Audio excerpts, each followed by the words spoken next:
കേരളത്തിലെ മുഖ്യമന്ത്രി സ്ഥാനത്തെ ചൊല്ലി UDF-ൽ തുടരുന്ന അനിശ്ചിതത്വം പരിഹരിക്കാൻ ലക്ഷ്യമിട്ട് കർണാടക മുഖ്യമന്ത്രി സിദ്ധാരാമയ്യ നേരിട്ട് രംഗത്തിറങ്ങുന്നു. വി.ഡി. സതീശന് വേണ്ടി ഉറച്ചു നിൽക്കുന്ന മുസ്ലിം ലീഗ് നേതൃത്വത്തെ അനുനയിപ്പിക്കാനാണ് അയൽ സംസ്ഥാനത്തെ കരുത്തനായ കോൺഗ്രസ് നേതാവ് മുൻകൈയെടുക്കുന്നത്. ഇതിന്റെ ഭാഗമായി കർണാടകയിലെ ന്യൂനപക്ഷ ക്ഷേമ വകുപ്പ് മന്ത്രി സമീർ അഹമ്മദിനെ അദ്ദേഹം ദൂതനായി പാണക്കാട്ടേക്ക് അയച്ചു. നിലവിൽ കേരളത്തിലെ മുഖ്യമന്ത്രി നിർണയത്തിൽ മുസ്ലിം ലീഗിന്റെ നിലപാട് നിർണായകമാണ്. AICC ജനറൽ സെക്രട്ടറി KC വേണുഗോപാലുമായി വളരെ അടുത്ത വ്യക്തിബന്ധം പുലർത്തുന്ന നേതാവാണ് സിദ്ധാരാമയ്യ.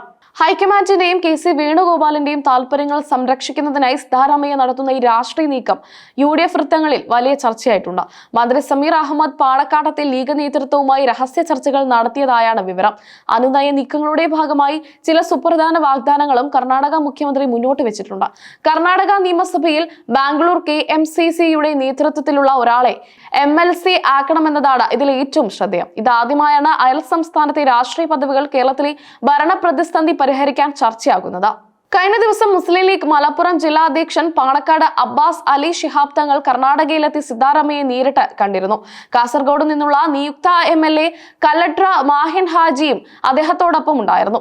ഈ കൂടിക്കാഴ്ചയിലാണ് സതീശന് വേണ്ടിയുള്ള ലീഗിന്റെ സമ്മർദ്ദ തന്ത്രങ്ങൾ സിദ്ധാരാമയ്യക്ക് മുന്നിലെത്തിയത്.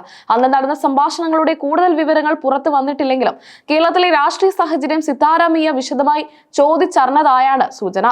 കാസർഗോഡ് മണ്ഡലത്തിൽ മികച്ച വിജയം നേടിയ കല്ലട്ര മാഹിൻ ഹാജിയെ സിദ്ധാരാമയ്യ അഭിനന്ദിച്ചു. തിരഞ്ഞെടുപ്പ് വിജയത്തിന് ശേഷം സിദ്ധാരാമയ്യയെ കാണാനെത്തിയത് കേവലം സൗഹൃദ സന്ദർശനമാണെന്ന് ലീഗ് നേതാക്കൾ പുറമെ പറയുന്നുണ്ടെങ്കിലും മുഖ്യമന്ത്രി സ്ഥാനത്തെ ചൊല്ലിയുള്ള കടുത്ത വിലപേശലുകൾ അണിയറയിൽ നടക്കുന്നുണ്ട്. സതീശൻ മുഖ്യമന്ത്രിയാകണമെന്ന് ലീഗ് നിലപാടിൽ മാറ്റമില്ലെങ്കിൽ അത് മുന്നണി ബദ്ധത്തെ ബാധിക്കുമോ എന്ന ആശങ്ക കോൺഗ്രസിനുണ്ട്. KC വേണുഗോപാലിന് അനുകൂലമായ അന്തരീക്ഷം ഒരുക്കുക എന്ന രാഷ്ട്രീയ ദൗത്യമാണ് സിദ്ധാരാമയ്യ ഏറ്റെടുത്തിരിക്കുന്നത്. കേരളത്തിലെ കോൺഗ്രസിനുള്ളിലെ ഗ്രൂപ്പ് പോരുകൾക്ക് അറുതി വരുത്താൻ ഹൈക്കമാൻഡിന് കഴിയാത്ത സാഹചര്യത്തിലാണ് സിദ്ധാരാമയ്യെ പോലെയുള്ള മുതിർന്ന നേതാക്കളുടെ ഇടപെടൽ. ലീഗിനെ പിണക്കാതെയും എന്നാൽ ഹൈക്കമാൻഡ് താല്പര്യങ്ങൾ സംരക്ഷിച്ച് മുന്നോട്ട് പോകാനാണ് നീക്കം.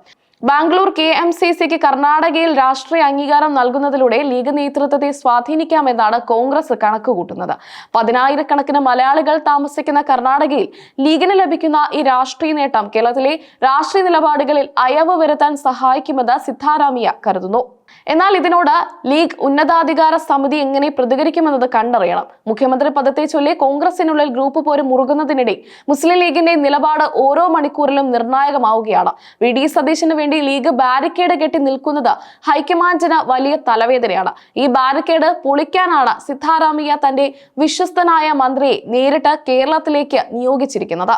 അമീർ അഹമ്മദിന്റെ പാണക്കാട് സന്ദർശനത്തിന് പിന്നാലെ ലീഗ് നേതൃത്വം തങ്ങളുടെ നിലപാടിൽ അല്പം അയവ് വരുത്താൻ തയ്യാറായേക്കുമെന്ന റിപ്പോർട്ടുകളുണ്ട്.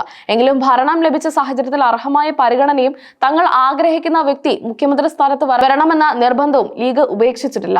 വരും ദിവസങ്ങളിൽ കൂടുതൽ കോൺഗ്രസ് നേതാക്കൾ കേരളത്തിലേക്ക് എത്താൻ സാധ്യതയുണ്ട്. ചുരുക്കത്തിൽ കേരളത്തിലെ മുഖ്യമന്ത്രി ചർച്ചകൾ തിരുവനന്തപുരത്ത് നിന്നും പാണക്കാട്ടും ബാംഗ്ലൂരിലേക്കും വ്യാപിച്ചിരിക്കുകയാണ്. സിദ്ധാരാമയ്യയുടെ ഈ കർണാടക മോഡൽ അനുനയ നീക്കം വിജയിക്കുമോ അതോ ലീഗ് തങ്ങളുടെ നിലപാടിൽ ഉറച്ചു നിൽക്കുമോ എന്നതാണ് രാഷ്ട്രീയ കേരളം ഉറ്റുനോക്കുന്നത്. സർക്കാർ രൂപീകരണം വൈകുന്നത് ജനങ്ങൾക്കിടയിൽ അതൃപ്തി ഉണ്ടാക്കുന്നുണ്ടെന്ന് ഘടകകക്ഷികളും തിരിച്ചറിയുന്നുണ്ട്.